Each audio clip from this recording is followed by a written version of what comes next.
Estamos estudiando la epístola o la carta que el apóstol Pablo escribió a los tesalonicenses, y en ese tiempo en que los tesalonicenses, con aproximadamente no más de 3 semanas de la visita del apóstol Pablo, habían llegado a tal conocimiento de la palabra de Dios que el apóstol Pablo en esas 3 semanas les había instruido en muchas cosas.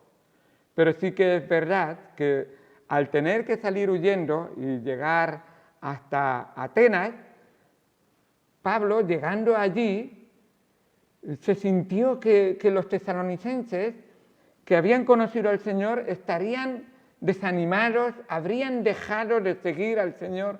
Entonces envió a Timoteo para que fuera a visitarlos y viera cómo estaban. Mientras tanto, Timoteo, estando allí algún tiempo con ellos, seguramente también instruyó a algunos de los recién convertidos, vino con preguntas que ellos tenían. Algunas de esas preguntas tenían que ver con doctrinas de Dios, de Jesús, pero muchas de esas preguntas que hemos visto en el capítulo 4, pues tendrían que ver con qué pasa con aquellos que tras ser perseguidos han sido muertos y el Señor Jesucristo no ha venido por segunda vez, y entonces ellos se han perdido ese ir con el Señor. Y en el capítulo 4 de Primera de Tesalonicenses, a partir del versículo 13, el apóstol Pablo les instruye y les dice: no estéis preocupados ni desanimados, porque los que han dormido en Cristo, así es como él describe aquel que muere creyendo en el Señor Jesucristo, los que han dormido en Cristo, sus almas han ido instantáneamente a la presencia del Señor, ausente del cuerpo, presente en el Señor, pero sus cuerpos quedan dormidos en la tierra. Y un día, cuando el Señor venga, con voz de mando, con trompeta de Dios, los llamará y resucitarán y irán a la presencia del Señor. Pero parece ser que también tuvieron preguntas. ¿Y nosotros que estamos vivos? ¿Qué va a pasar con nosotros? Estamos constantemente viendo personas que no quieren creer en el Señor, que nos afligen la vida, y ellos, y nosotros, ¿cómo debemos de vivir en este tiempo? Y en el capítulo número 5, el apóstol Pablo les instruye y les habla enseñándoles que va a haber una parusia. Y la parusia es la palabra en griego para decir una venida o aparición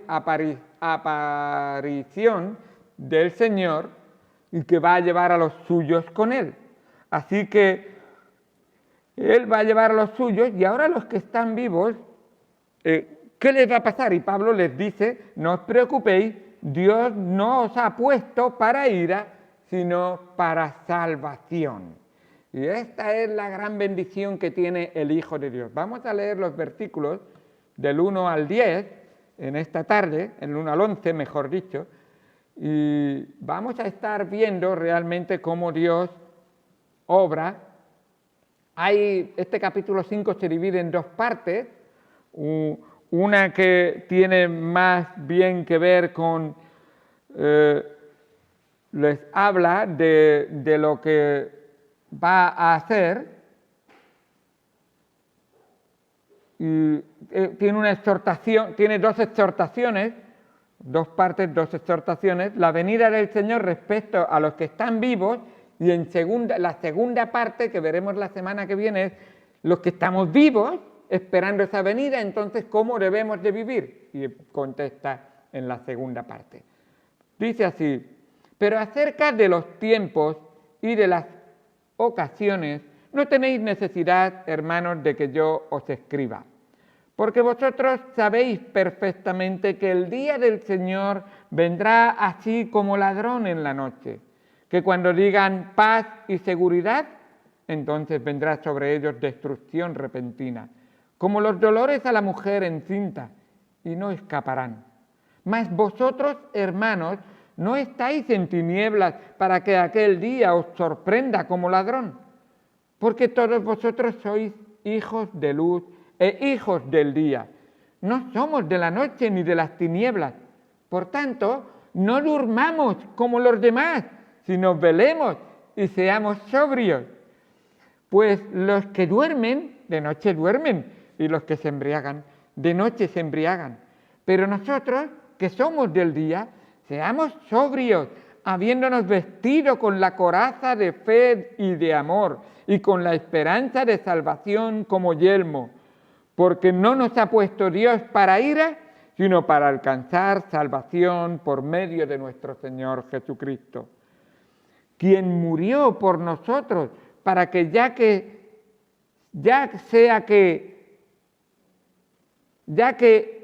para que ya sea que velemos o que durmamos, vivamos juntamente con Él.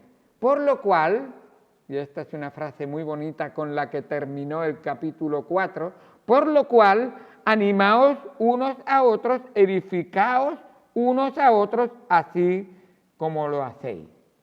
Qué bonito es ver que cuando hablaba sobre qué pasa con los que han muerto, termina en el 4:18, por tanto, alentaos los unos a los otros con estas palabras. Y ahora termina diciendo, y vosotros que estáis vivos, entonces animaos unos a otros y edificaos unos a otros, como ya lo estáis haciendo, como ya lo hacéis. Vamos al Señor en oración y en un momento entraremos en el estudio de esta bonita y gran lección que Dios quiere darnos. Amado Señor Dios Santo, gracias por tu palabra, gracias por lo que tú nos enseñas en ella. Ayúdanos, Señor, a no especular, sino a estudiar y ser diligentes en lo que tu palabra nos enseña, a tenerlo en cuenta y, por supuesto, a que esa fe, ese amor y esa esperanza sean una realidad en cada alma de las personas aquí presentes. Y aquellos que nos escucharán, Señor, porque sin fe, amor y esperanza de Dios y en Dios, no hay manera de vivir teniendo paz en el corazón y disfrutando de esa verdadera felicidad y bienaventuranza que Dios tiene para nosotros. Cuídanos y úsanos, Señor. Háblanos en esta tarde en el nombre de Cristo Jesús. Amén. Seguramente la pregunta por la que al leer el versículo número 1 del capítulo 5, Pablo contesta, sería, ¿cuándo vendrá el Señor? Seguramente lo hicieron por temor, porque ya que temían que sus seres queridos o conocidos que habían dormido, muerto en Cristo, no sabían qué les pasaría, pues la segunda pregunta seguramente sería una consecuencia de la primera también. ¿Qué va a pasar con nosotros? Pero la verdad es que Pablo no les da la fecha. ¿Cuándo va a venir el Señor? Pablo no les da la fecha. Y la verdad es que a través de la historia del cristianismo han tratado multitudes de hombres, y lo voy a decir así, de desobedecer la palabra del Señor y especular en fechas de la segunda venida del Señor. Porque el mismo Señor Jesucristo dice, no os he dado a vosotros saber los tiempos o las sazones. Y si no os he dado a vosotros, ¿qué hago yo especulando? ¿Quiero ser más sabio de Dios que Dios? ¿Quiero decirle a Dios lo que Él tiene que hacer? ¿Quiero ponerme en el lugar de Dios? Tristemente, de ahí nacen los testigos de Jehová. Y tú dices, ¿cómo pueden hacer una religión de alguien que se oponga contra Dios? Pues no es la única. Hay cientos de religiones que se oponen contra Dios, intentando hacerse dioses o tan sabios como Dios. ¿No fue eso como empezó en el huerto de Edén? Y si coméis, seréis como Dios. Así la humanidad ha ido constantemente intentando suplantar o ponerse en el lugar de Dios, creyendo que saben o que sabe más que Dios. Así es. Pero la realidad es que esta segunda venida del Señor Jesucristo, el Señor lo enseña como una metáfora y habla de como ladrón en la noche. Y llama mucho la atención, dice, pero acerca de los tiempos y de las ocasiones no tenéis necesidad, hermanos, de que yo os escriba, porque ya vosotros sabéis perfectamente. ¿Cómo puede saber uno ya perfectamente si acaba de convertirse al Señor hace unos meses? Se supone que fue un tema que trató el apóstol Pablo. Lo que ocurre es que también es verdad, si toda la Biblia te la dan en 3 semanas, y nosotros a veces nos quejamos, es que pues estos tesalonicenses tuvieron más o menos 3 semanas, quizás Timoteo fue 2 o 3 días y estuvo con ellos, y entonces volvió, y claro que tendrían preguntas, ya te lo puedes imaginar. Y con 3 semanas, claro que tendrían preguntas. Y dice, pero vosotros sabéis perfectamente que el día del Señor vendrá como ladrón en la noche. Y te llama la atención esta metáfora.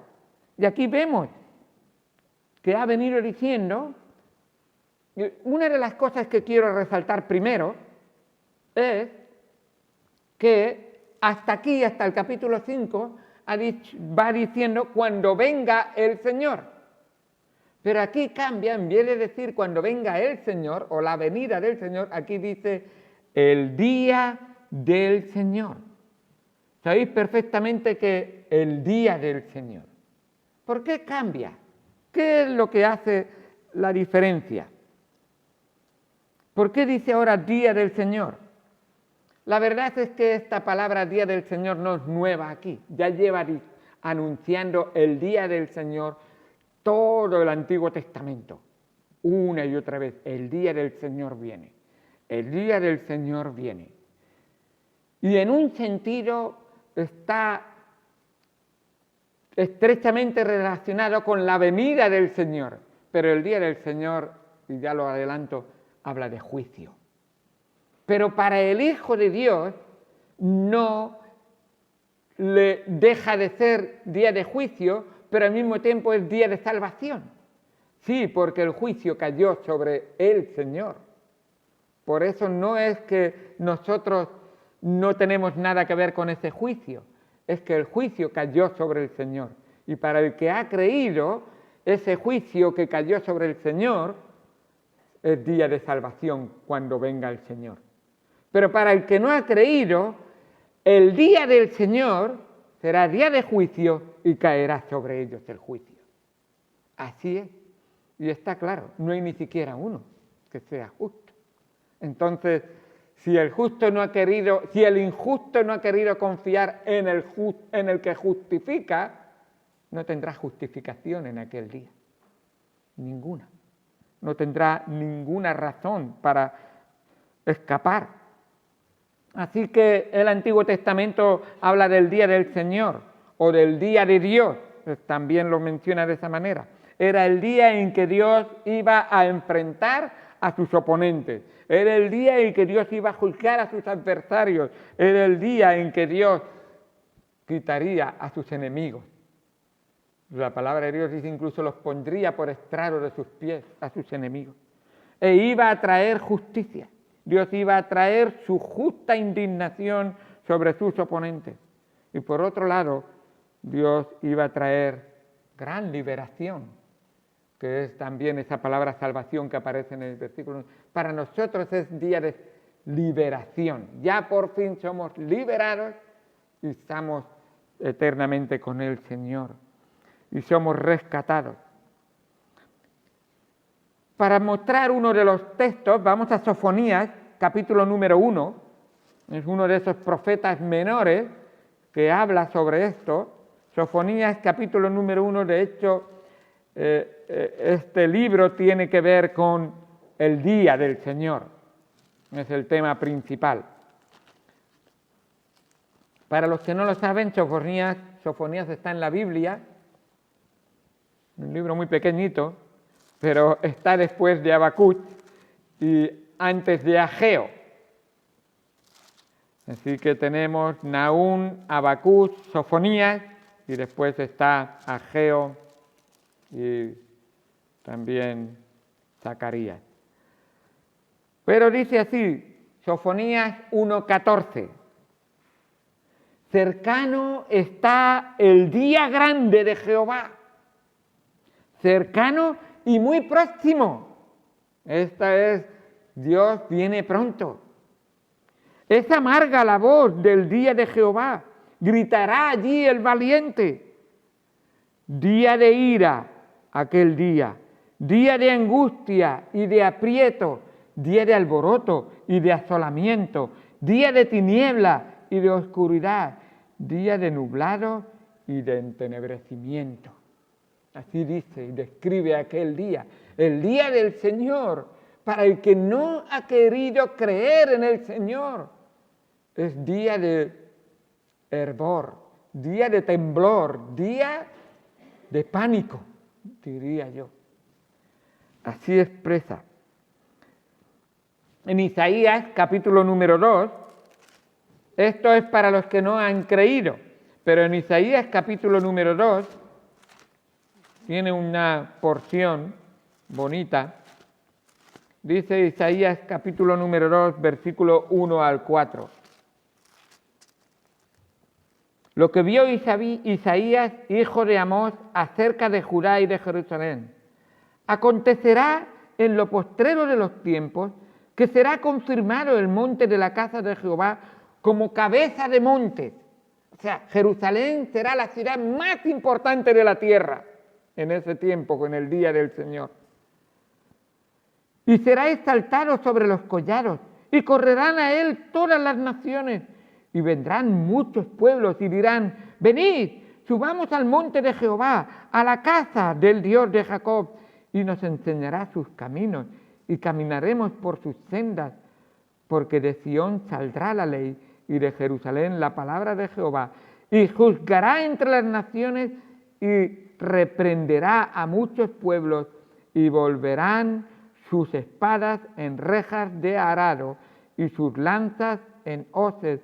No alzará espada nación contra nación, ni se adiestrarán más para la guerra. Y esto será justo en esa venida del Señor. Y justo viene el Señor, se cumple el día del Señor y empieza el milenio. Y durante esos 1000 años no habrán armas de guerra. Las armas se convertirán en herramientas para trabajar, en cosas para poder, máquinas para poder hacer las tareas de cada día.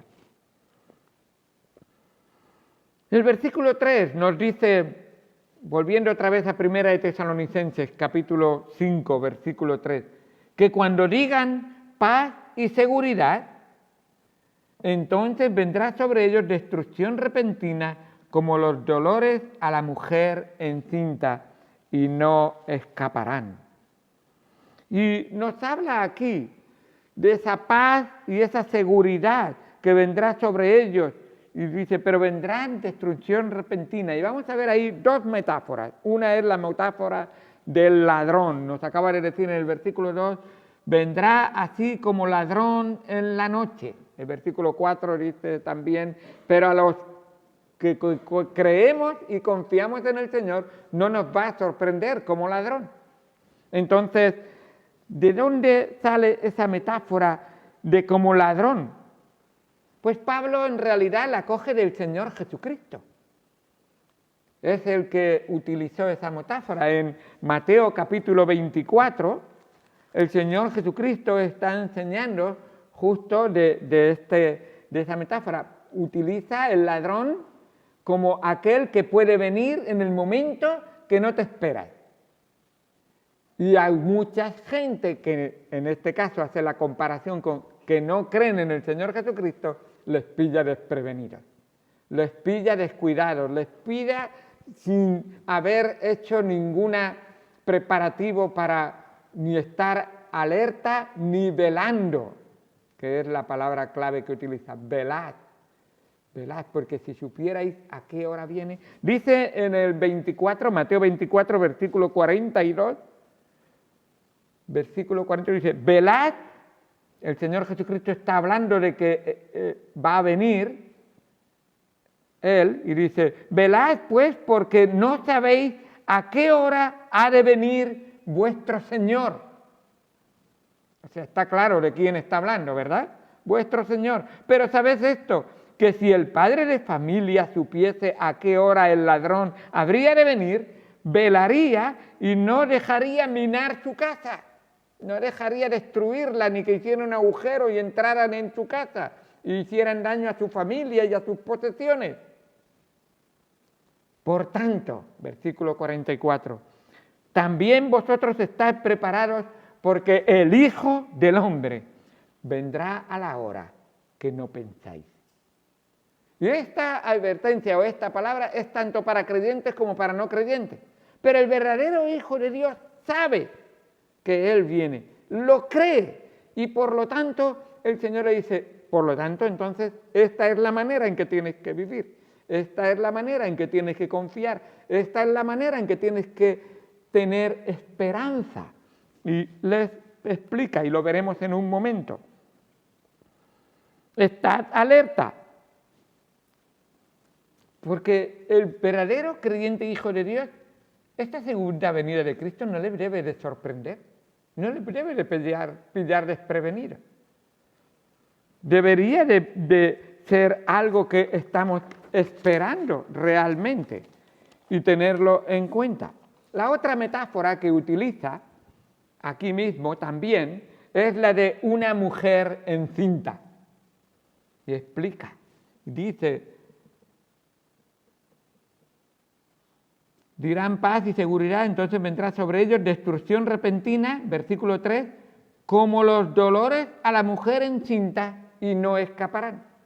Cuando una mujer está encinta, ¿verdad que sabe que en algún momento va a venir el bebé y vendrán los dolores irremediablemente?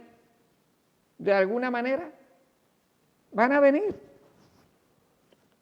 Y entonces, para los que no creen en Dios, ese día les pilla por sorpresa y no van a poder evitar el dolor que les viene como la mujer encinta. Va a venir dolor a sus vidas.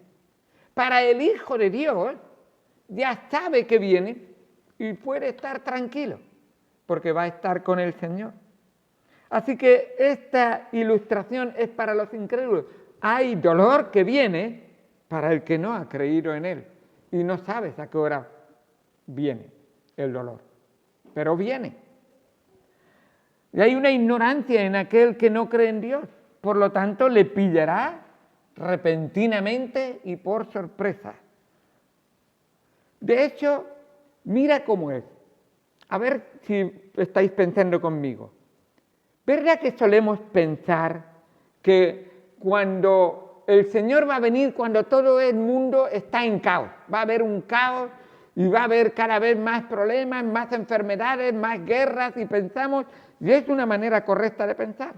Pero aquí mira lo que nos dice, versículo número 3, pero cuando digan paz y seguridad, qué casualidad, están hablando de que tenemos paz, tenemos mucha seguridad, pero eso es lo que dicen. Pero en aquel momento dice que cuando digan paz y seguridad, les dice que hay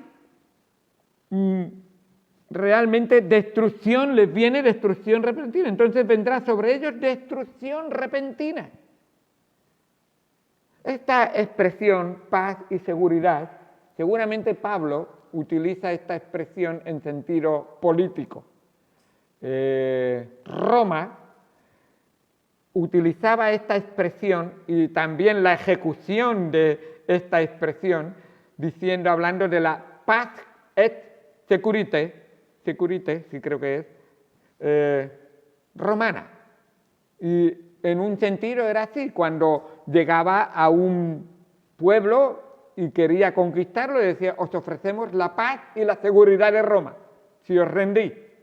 Entonces se rendían y efectivamente les daban la paz y la seguridad de Roma y les permitían seguir viviendo bajo la policía, por decirlo de alguna manera, mundial de aquel tiempo, Roma.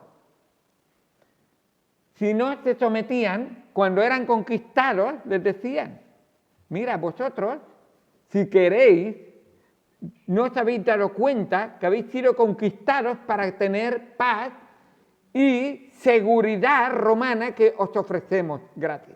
Así que de una manera siempre esa paz y seguridad de Roma había llegado, pero la realidad es que no hay idea humana ni poder humano que dé verdadera paz y seguridad al corazón. Pablo sabía que esto no era una realidad. Los romanos decían eso, pero en realidad era una paz aparente, era una seguridad realmente a la fuerza, por fuerza, y no había realmente una seguridad. Es verdad que aparentemente había caminos donde había cierta guardia y había algo de seguridad en los caminos. Es verdad que había seguramente en el comercio, ahora habría más vías de comercio, pero se controlaban más a las personas. Y nos están tratando incluso de enseñar eso hoy en día. ¿Queréis tener más paz, más seguridad en movimiento? Dejadnos que os controlemos más. Y realmente estamos viendo que es así. Y el mundo habla de paz y de seguridad bajo el control de los superiores, de alguna manera. Y no digo que está mal, pero estamos viendo que en realidad al corazón no traen verdadera paz ni verdadera alma. No hay verdadera seguridad. Cristo es el único y es la verdad. La palabra de Dios nos enseña, solamente Cristo da paz ahora y por siempre y da seguridad en esta vida y en la venidera. Solamente Jesucristo. Y Pablo dice en el versículo 4 que al cristiano no le debe de sorprender, más a vosotros, hermanos, no estáis en tinieblas para que aquel día que dicen paz y seguridad y venga destrucción repentina, aquel día vosotros no os va a sorprender. Y debería ser así. Tristemente hay muchos cristianos, y lo he escuchado, a mí todo eso de la segunda venida de Cristo no me interesa. Yo he conocido a Jesús y ya estoy. Y realmente el Señor dice, pero no tengáis entonces inseguridad, no tengáis inquietudes, estáis confiando en el Señor. Sí que es importante, pero lo que enseña la palabra de Dios, sin especular, sin añadir y sin quitar, solamente lo que dice. Mas vosotros, hermanos, no estáis en tinieblas para que aquel día os sorprenda como ladrón, dice el versículo 4. No nos va a sorprender. ¿Por qué? Porque estamos preparados. Lo primero es que tengo mi corazón guardado en la caja fuerte, indestructible y eterna, en las manos del Señor Jesús. No hay manera de que pueda robarme el corazón, el diablo ni este mundo. Y no deberíamos de prestarle atención en el sentido de abrirle un poco la puertita ni al diablo ni al mundo. Deberíamos de seguir ahí, dejando que el Señor nos guarde.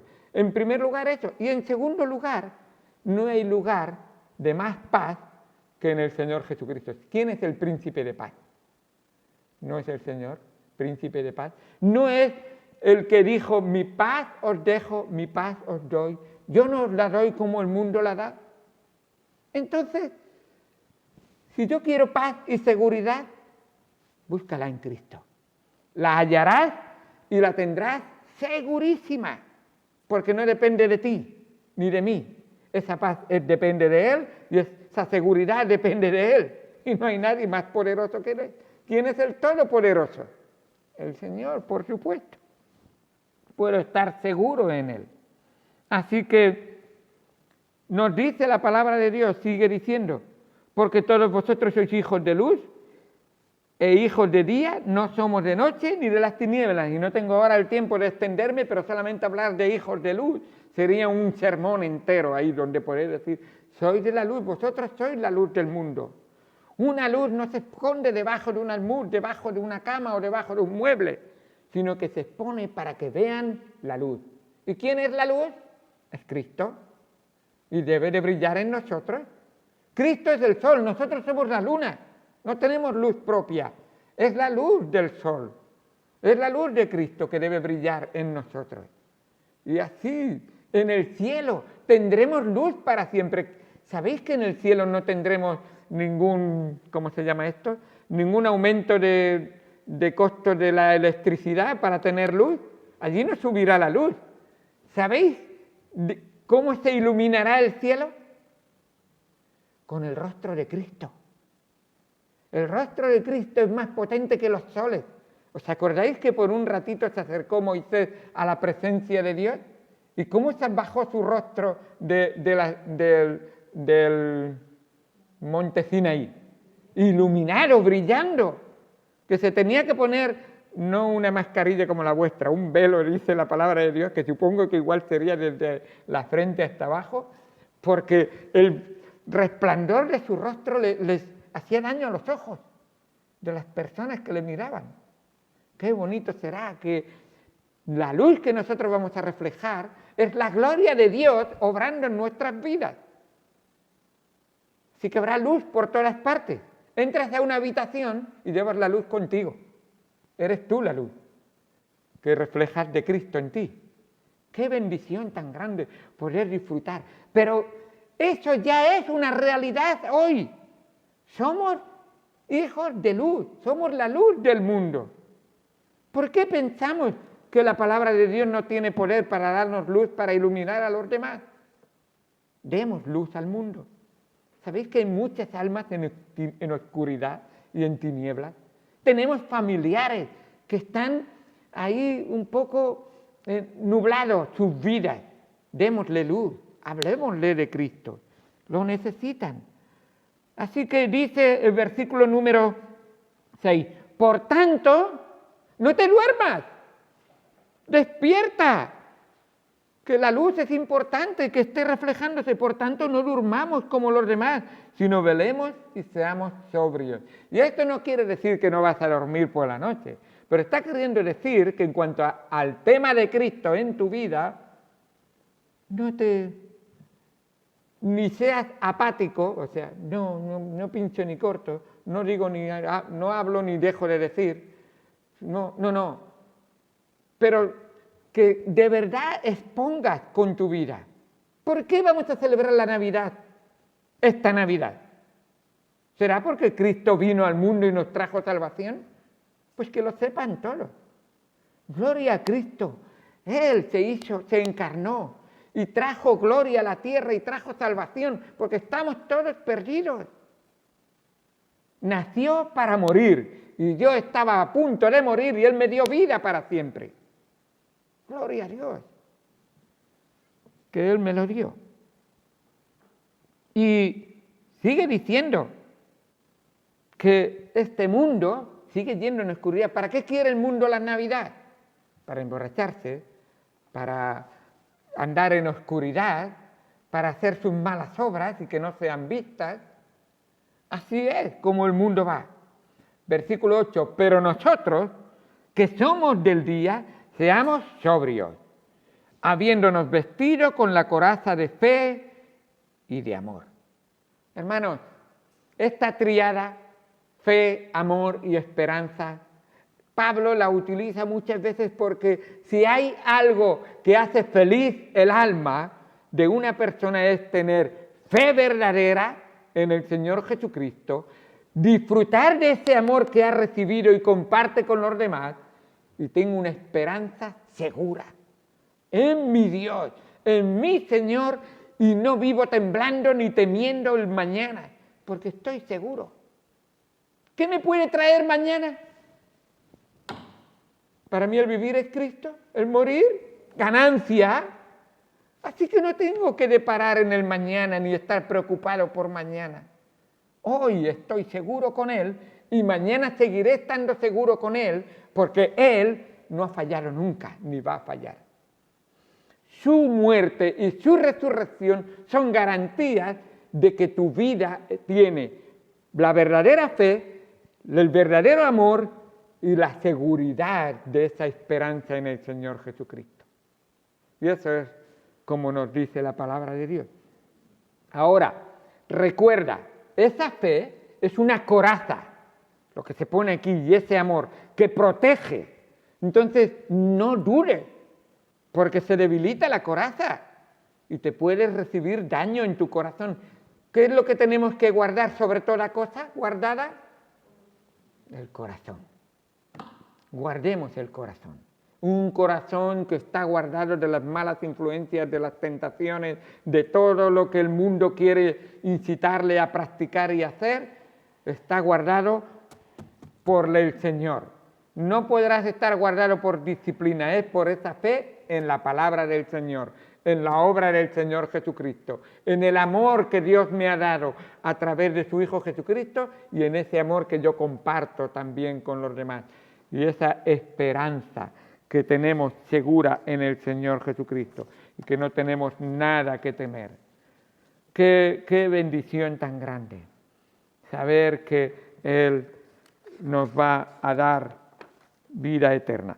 En cuanto a esa seguridad, quería decir un versículo porque es muy bonito saber que podemos confiar plenamente en el Señor Jesucristo, que Él va a venir. Primero continúo con lo que estamos. Porque no nos ha puesto Dios para ira. Y este versículo es clave e importante. El juicio de Dios viene sobre la tierra. 7 años de tribulación. Y Dios dice, antes de esto, vosotros vais a ser arrebatados, porque Dios no te ha puesto para ira. Y la ira de Dios va a ser descargada. Por eso nosotros creemos, y como iglesia tenemos una postura de pretribulacionista. Eso quiere decir que creemos que el arrebatamiento va a ocurrir antes de la tribulación. Y este texto nos dice, porque no nos ha puesto Dios para ira. El día de la ira es una expresión para decir Dios va a descargar su ira sobre todos los que no han querido creer en Él. Y eso va a ocurrir durante los 7 años de tribulación de una manera muy especial. Para los que son post-tribulacionistas creen que es porque al final de los 7 años Dios ejecuta todo, el juicio, termina con los enemigos de Él. Ahora, es ilógico pensar que voy a ser arrebatado al final de los 7 años de tribulación si va a empezar los 1000 años de reinado de Cristo y va a ser en la tierra. Entonces es como hacer así, subir y bajar en un segundo.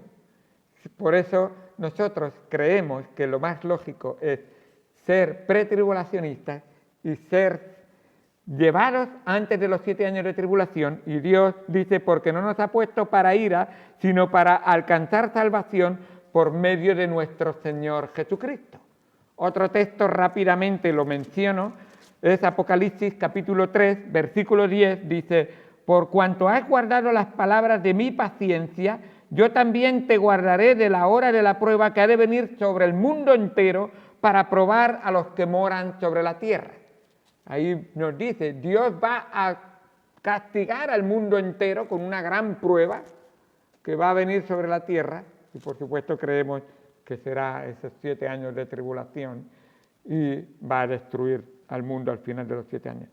Y para terminar, solamente el versículo 10 que nos menciona la gran razón de nuestra esperanza y confianza. ¿En quién está? No está en una religión, no está en una iglesia, está en una persona. Porque no nos ha puesto Dios para ira, sino para alcanzar salvación por medio de nuestro Señor Jesucristo. Y ahora la razón. ¿Quién murió por nosotros para que ya sea que velemos o durmamos, vivamos juntamente con Él? Y esa es la gran bendición, que los que han dormido resucitarán para ir con Él, los que estamos vivos iremos siendo transformados con Él y viviremos juntamente con Él para siempre, durante esos 7 años, durante el milenio y durante toda la eternidad, siempre. Por eso dice siempre. Hermanos, este es el verdadero final que se cumple y que intentan hacer imaginar en los cuentos. Los cuentos terminan casi todos diciendo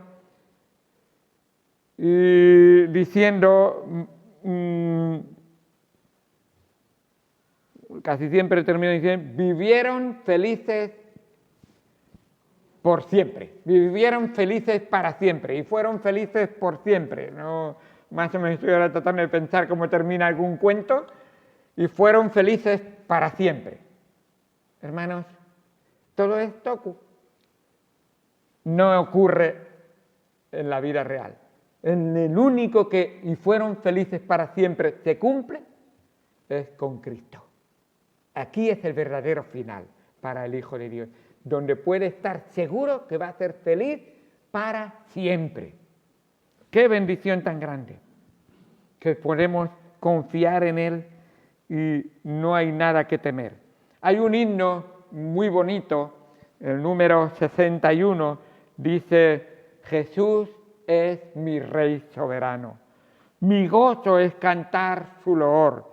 Nos sigue diciendo: dejando su trono de gloria, me vino a sacar de la escoria, y yo soy feliz. Y yo soy feliz. Qué bonito al cantar ese himno en el número 61, termina diciendo: y yo soy feliz por Él, ¿verdad?